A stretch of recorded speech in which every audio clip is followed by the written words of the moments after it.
Okay. I am Ann Seymour. I'm interviewing Denise Snyder. And Denise, I want you to start by, if you could say your name and spell it and tell us your agency and city. Denise Snyder, it's Denisesnyder, and I am Executive Director at the DC Rape Crisis Center in Washington, D.C. Great, thank you. Denise, how did you first get started in the victims movement and why? Well, I was particularly attracted to the field of violence against women, specifically. I think because it's a field that it was then and in many ways still is today very much not popular. It's not something that people are comfortable with. It's an issue that doesn't get the attention that it really should. So I was just really drawn to it, very much drawn to wanting to work with and for women as well. Right. And you are at the DC Rape Crisis Center, which is the pioneer victim assistance organization in the country, founded in 1972. Could you tell us a little bit your knowledge about the early days? Well, the organization was started by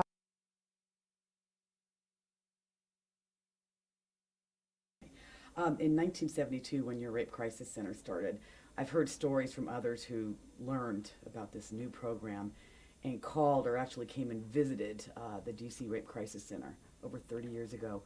What was that like? What was the role that you all played? Well, because we were the first or one of the first rape crisis centers in the country, there were a lot of organizations that, or budding organizations that turned to us for help on what they needed to do and to try to minimize their reinventing the wheel. We've helped centers actually around the world. We still get visitors on an annual basis. I would say we probably get 5 or 6 delegations of international visitors who are coming over to find out about how we operate, how we get started, what kind of programs we offer, where funding comes from, et cetera, et cetera. Back in the mid-'70s, we put together a book called How to Start a Rape Crisis Center because the requests were so frequent at that period of time, and we certainly didn't have the resources to be going out and visiting anybody. So we put together a fairly hefty booklet with information about how to do this if you're starting from scratch, and sent hundreds of those around the country. Great. Can you describe to me when you got involved in the field, when it was and sort of the context of the era? What was it like when you first became a victim advocate for rape victims? Well, that would have been about 18 years ago, and in some ways, a lot of things have changed, and in some ways, not a whole lot. There were, especially at that time, and even if you go back 30 years ago when the center first started, going back longer ago, the silence was deafening, that this issue was one that society didn't want to think about, didn't want to hear about. The individual survivors felt incredible isolation because they thought they were the only one, which was the perspective that was shared by most of society, and so it was absorbed and internalized. And if you were victimized by sexual abuse or assault, you definitely came away feeling like, this is something unique that's happened to you and you'd better keep it to yourself. The legislation was horrible.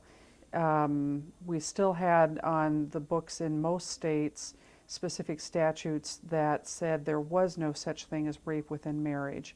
Marriage was considered an automatic exemption to the charge of sexual assault, and many, many other examples of bad legislation that was operating.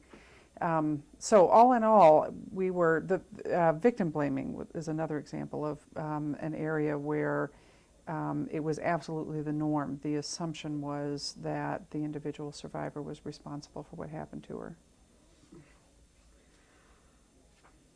In terms of dealing with victims of sexual assault and rape, Denise, what was the greatest challenge that you and your colleagues faced in affecting change in attitudes, society, policy? Well, I think probably 2 things. One was that sexual violence is rooted in sexism, is rooted in patriarchy.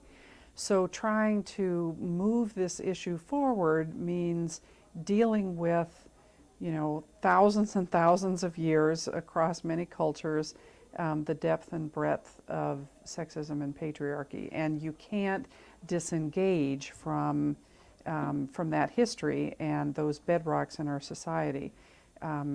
It's just a key part of what makes sexual violence happen and what keeps it so prevalent.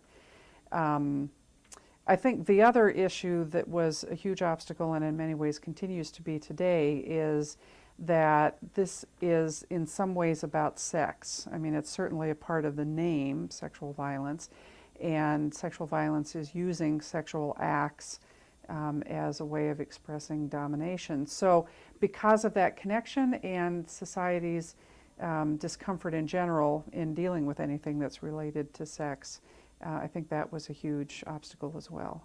Great. What were some of the secrets or tactics or strategies that you employed then, but also now that you think are successful, sort of advice to people? Well, in many ways, a lot of the tactics, back when our center first started and other centers were springing up in the early 70s around the country, things were a lot more radical than they are today and a lot more kind of out there and in your face. For example, an individual who was sexually assaulting or had sexually assaulted someone, the group of women in the Rape Crisis Center might get his photograph, make flyers up that would say, "This man is a rapist," and then go to his workplace and pass those flyers out, or go to his neighborhood and post the flyers. Doing things like street theater. Just a lot of things that really forced this issue out into the open, which was a very powerful thing to do, especially because the concerns I was talking about earlier, where the silence was so powerful and overwhelming, that those kind of tactics really made people look at it and think about it. Would the Take Back the Nights, do you think that came out of this movement? Take Back the Night, I think, was one of the early strategies that is still, we're actually planning I think it'll be our 26th annual Take Back the Night coming up this April. That also came out of the issue of women being silenced. It was essentially a speak out in many ways, an opportunity to allow survivors to speak their truth and tell their stories in public and get support instead of being shamed as what often happened. And it was also a really valuable vehicle, which is an important part of why we still do it today, which is, again, getting the public's attention focused on this issue. It's kind of putting it out there, you get the press coverage. It's not something that people can turn their faces away from. I'm going to sidebar again because you gave me a good opportunity. Media coverage of sexual assault and rape victims. Any thoughts on how that is, how it's maybe different from 30 years ago, or is it different?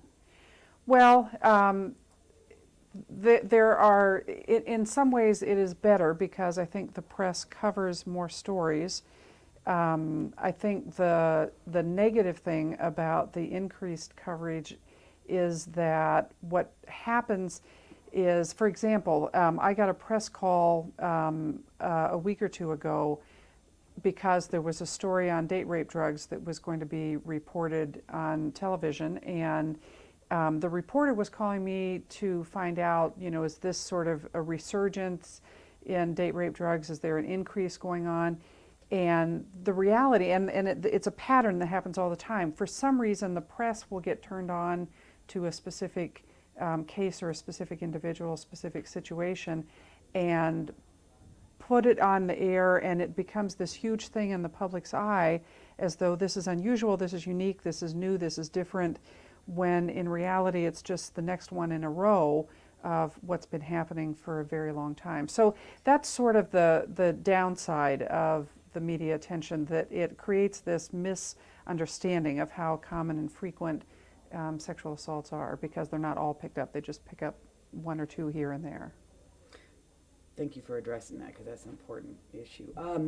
Looking back over 30 years, or your 18 years, what do you think some of the failures, or have there been failures in our field?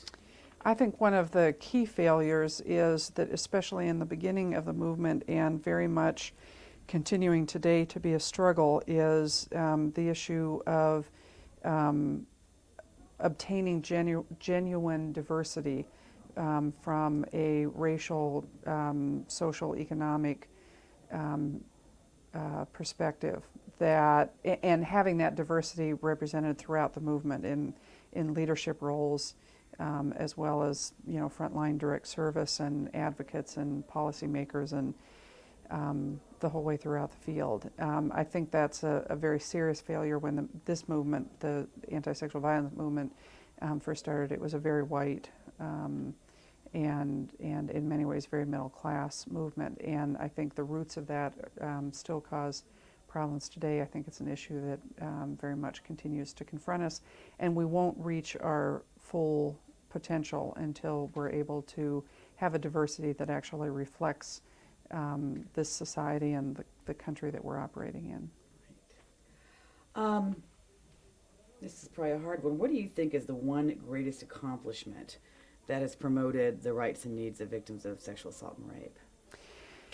That is very hard. I think that although it's not a specific thing, but the fact that we are a lot further along the line in terms of bringing public attention to this issue is what I would identify, because the outgrowth of that means that we could then successfully get legislation passed that made critical differences. We could get the kind of funding that we needed to be able to provide the services and operate in all of the ways that we should. So sort of starting to get the public to realize that this is not an unusual, rare situation that happens to this small group of unfortunate women or children, but recognizing its prevalence and how common it actually is, I think has really helped us then move forward in a lot of other areas.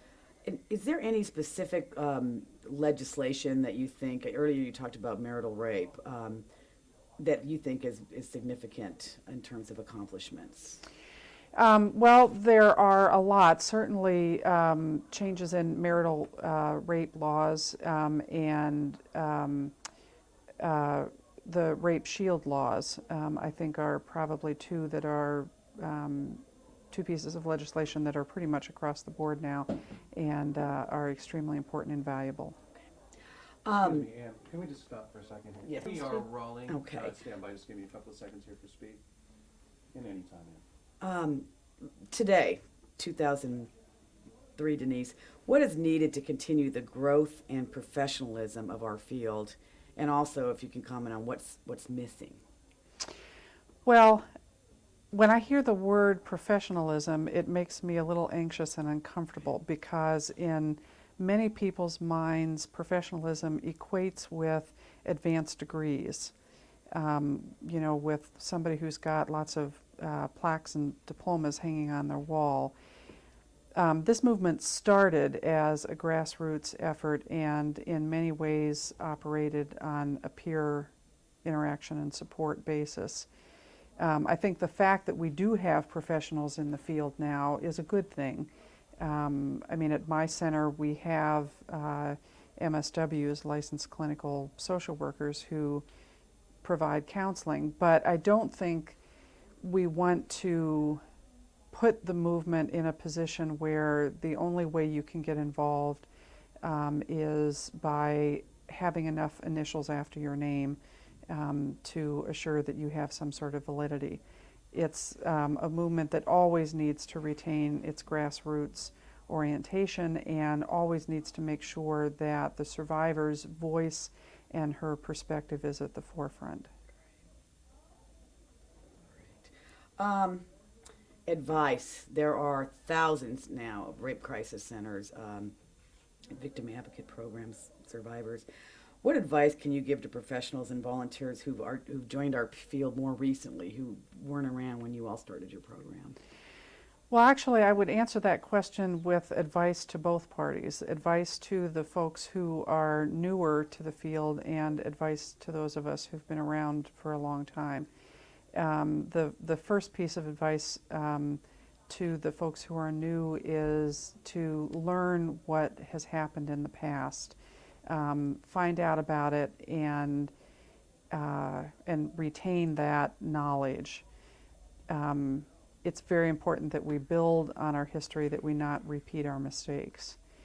I would also turn to those of us who have been in the field for a long time and say, shut up and listen to the folks who are coming in, who are new, who have some new ideas and perspectives and energy, and not get stuck in the ruts of saying we've always done it this way, or we tried that and it can't work, or all of the things that we do that sort of shuts down people who are coming in more recently, and maybe are more suited to the times of where we are today.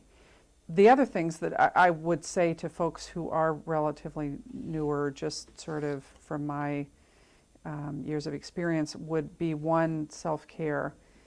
If you want to last in this field for 15 or 20 or 25 years, it's very important that you take care of yourself. I always say, if you don't have secondary traumatization from absorbing the stories and the pain and the difficulties of the survivors that we're working with, then you're not doing your job.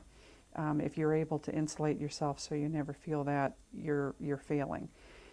Recognizing that that is going to happen, it is also essential that we are very conscious about finding ways to take care of ourselves and make sure that we can be around here for 15 or 20 years. And then the last thing would just be to encourage those folks to realize that at some point they will be the older folks, they will be the ones who've been here for 15 or 20 years, to make sure that along the line that they're mentoring people behind them, and that they also are welcoming the folks to come in next year and 5 years from now. Mentoring, good. What's your vision for the future?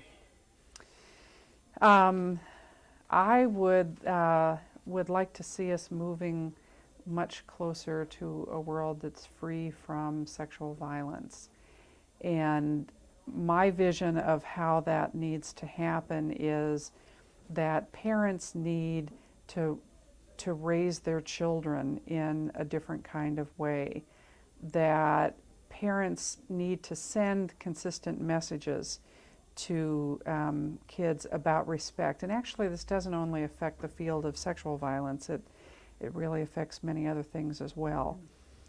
Specifically around sexual violence, when I do radio call-in shows, for example, I often get calls from fathers who are particularly powerful in talking about how if anyone ever touches their daughter, they'll, whatever revenge you want to plug in there.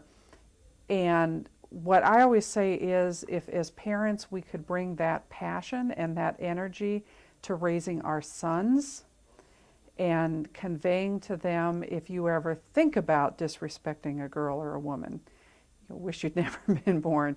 If we bring that power and desire we have to protect our daughters to raising our sons so that they respect women and respect girls, we won't have to worry so much about protecting our daughters, because our sons will be the kind of men that we really all want them to be.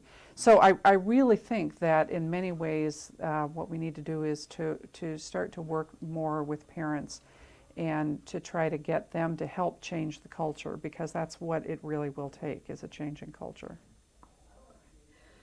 Greatest fear. Do you have a greatest fear for the field? Probably two, and one of them is more general, I think, to the crime victims field, and one is more specific to my field of sexual violence. The general one is that as I've sort of mentioned before, that in many ways we are professionalizing the field, and I say that with quotes, and that in that process we are leaving behind the survivor, the person who has been victimized, leaving behind that voice and that perspective, and maintaining that not just on the side or as an afterthought, but as the center of what we do and why we do it, is so very important. The second fear is more specific to my field, and that is that I think, although it's not solely related to a lot of funding sources that have been coming out, for example, the Violence Against Women Act funding, while it has enabled wonderful things to happen and enables my center, for example, I mean, the District of Columbia is now able to offer a sexual assault nurse examiner program because of VAWA funding, and we are extremely grateful for that. But I think that part of the unanticipated impact of that funding and all of the attention that goes along with it is that there has been a shift to looking at survivors and focusing on survivors who are in the criminal justice system. And in my field, 90% of survivors never go into that system. So when you're focusing a lot of resources, attention, and energy on 10% of the population, obviously we're missing a huge group who are very much in need of support and services and efforts on their behalf as well. Any ideas on how to change that? I know it's a funding mechanism in terms of not just VAWA but other funding too. Well, I think if funding, if sort of similar streams of funding were available for bedrock social change, that would be about actually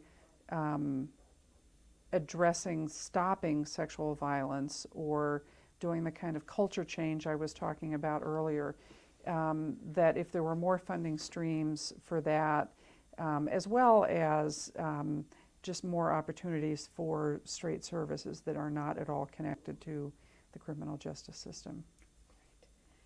Anything I didn't ask you that you really want to say for the Oral History Project? I can't think of anything else. I think you've been pretty thorough. Great. That's a wrap, Steve.